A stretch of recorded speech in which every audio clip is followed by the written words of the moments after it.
নিস্তেজ হয়ে যেত যে ওমরে ফারুক ভূমিকম্প চলাকালীন মাটির উপরে লাঠির আঘাত হানলে ভূমিকম্প বন্ধ হয়ে যেত। ও ওমরে ফারুক রাদিয়াল্লাহু তাআলা আনহু রাস্তা দিয়ে চলে যাচ্ছেন, কোনো কর্ণপাত করলেন না, নবী আমার আসছেন। তো আবু হুরায়রার আয়াত শ্রবণ করে আবু হুরায়রাকে দেখে একটু মৃদু হাসলেন, জোরে বলুন সুবহানাল্লাহ। নবী মুস্তাফা যখন হাসতেন দুটো ঠোঁট সরে যেত আর সামনের দাঁত দিয়ে নূরের ঝলক বইতো, জোরে বলুন সুবহানাল্লাহ। মা আয়েশা আফিফা আতিকা রাদিয়াল্লাহু তাআলা আনহা চ্যাম্পিয়ন মহিলা মুহাদ্দিসা মুহাক্কিকা, তিনি বর্ণনা দেন যে একদা আমি কাপড় সেলাই করছিলাম আর অন্ধকার ঘরে আমার হাত থেকে সুইটা জমিনে পড়ে গেল।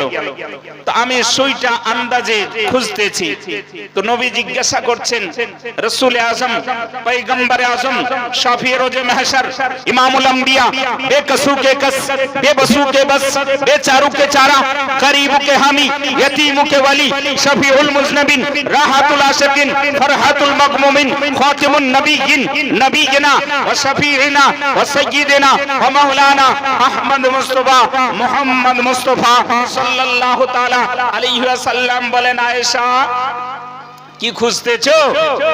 বলে, ইয়া রাসূলুল্লাহ, ইয়া হাবিবাল্লাহ, এক্ষুনি আমার হাত থেকে সুইটা জমিনে পড়ে গিয়েছে, তাই খুঁজতেছি। বলে, ঘর তো অন্ধকার, আর এই অন্ধকার ঘরে তুমি খুঁজে পাবে? তো উনি একটু মুচকি হাসলেন, সঙ্গে সঙ্গে আলো হয়ে গেল, অন্ধকার ঘর উজ্জ্বল হয়ে গেল।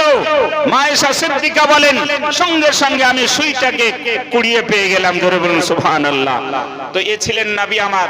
তো আবু হুরায়রাকে দেখে মৃদু হাসলেন, বলে, আবু হুরায়রা, তোমার ক্ষুধা পেয়েছে, তোমার তৃষ্ণা পেয়েছে, যাও আমার হুজরাতে একটা পেয়ালা দুধ রাখা আছে, ওই দুধটা নিয়ে এসো, জোরে বলুন সুবহানাল্লাহ। নবী কার নাম, যে নবীর দরবার থেকে কেউ খালি হাত ফিরে আসে না।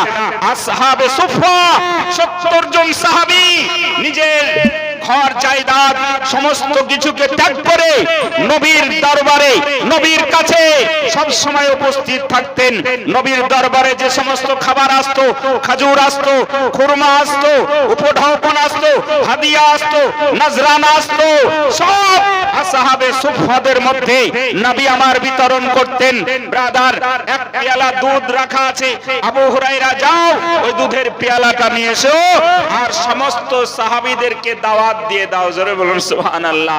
ব্রাদার, আবু হুরায়রার পেটে ক্ষুধা বেড়েছে, ক্ষুধার জ্বালা আরো বেড়ে গিয়েছে, মনে মনে ভাবছে, হ্যাঁ ইয়া রাসূলুল্লাহ, ইয়া হাবিবাল্লাহ, আপনি দুধের কথা বললেন, মনে মনে ভাবছেন এই দুধের পেয়ালাটা যদি আমি সম্পূর্ণ পান করে নিই, এই দুধটা যদি আমি পান করে নিই, তাহলে আমার পিপাসাও নিবারণ হয়ে যাবে, ক্ষুধাও নিবারণ হয়ে যাবে। দুধ একটা সুষম খাদ্য, দুধ একটা এমনই খাদ্য যেটা খেলে ক্ষুধাও নিবারণ হয়, পিপাসাও দূর হয়ে যায়। এ ব্রাদার, তেমনি একটা পানি, যে পানির নাম জমজম, এই পানিটা দাঁড়িয়ে দাঁড়িয়ে পান করতে হয়। এই পানি পান করলে ক্ষুধাও নিবারণ হয়, আপনার পিপাসাও দূর হয়ে যায়। আজিজানে মিল্লাত ইসলামিয়া, তো দুধের পেয়ালা আবু হুরায়রার হস্তে নবী বলেন, সকল সাহাবীদেরকে দাওয়াত দিয়ে দাও, সবাই একটু করে দুধ পান করে নি। ব্রাদার, সকল সাহাবায়ে কেরামকে দুধ পান করাতে লাগলেন। নবীর আদেশ মোতাবেক, হুকুম মোতাবেক, নির্দেশ মোতাবেক সমস্ত সাহাবায়ে কেরামের দুধ পান করা হয়ে গেল। আবু হুরায়রা দুধের পেয়ালা নিয়ে নবীর দরবারে হাজির, বলে, ইয়া রাসূলুল্লাহ, আসহাবে সুফার সমস্ত সাহাবা দুধ পান করে নিয়েছেন, এবার কি হবে বলুন? নবী আমার বলেন, আবু হুরায়রা, তুম পিলো, তুম পিলো, তুমি পান করে নাও। আবু হুরায়রা পান করলেন, পেয়ালাটা আবার হাজির করলেন। নবী বলছেন, পান করো, যত পারো পান করো, পেট ভর্তি করে পান করলেন। ব্রাদার, আবু হুরায়রাকে নবী আমার বলেন, আবার পান করো। বলে, ইয়া রাসূলুল্লাহ, আর পেটে জায়গা নেই, পেট ভর্তি হয়ে গিয়েছে, আমার ক্ষুধা নিবারণ হয়ে গিয়েছে, পিপাসা দূর হয়ে গিয়েছে, আর দুধ পান করার মতো জায়গা নেই, জোরে বলুন সুবহানাল্লাহ। এখনো পেয়ালায় দুধ ভর্তি আছে। নবী কার নাম, রাসূল কার নাম, পয়গম্বর আযম কার নাম দেখুন। নবী মুস্তাফা আদেশ করেছেন 70 জন সাহাবী এক পেয়ালা দুধ পান করলেন, আবু হুরায়রা পান করলেন। পরিশেষে নবী মুস্তাফার হস্তে ওই পেয়ালাটা যখন দিলেন, নবী আমার নিজেও পান করলেন। ব্রাদার ইসলাম দেখুন, এক পেয়ালা দুধে সমস্ত সাহাবায়ে কেরামের ক্ষুধা নিবারণ হয়ে গেল, পিপাসা নিবারণ হয়ে গেল। আবু হুরায়রার হাদিস, আবু হুরায়রা বলেন পেয়ালার দুধ কম হয়নি। জোরে বলুন সুবহানাল্লাহ। তো এ ছিলেন নবী। তো আবু হুরায়রা বলেন নবী কোন রাস্তায় গিয়েছেন কাউকে কোনোদিন জিজ্ঞাসা করেনি, জিজ্ঞাসা করার প্রয়োজনটাই হয়নি। কারণ নবী যে রাস্তা দিয়ে যেতেন সেই রাস্তা দিয়ে মুশকে আম্বারের খুশবু ভেসে আসতো।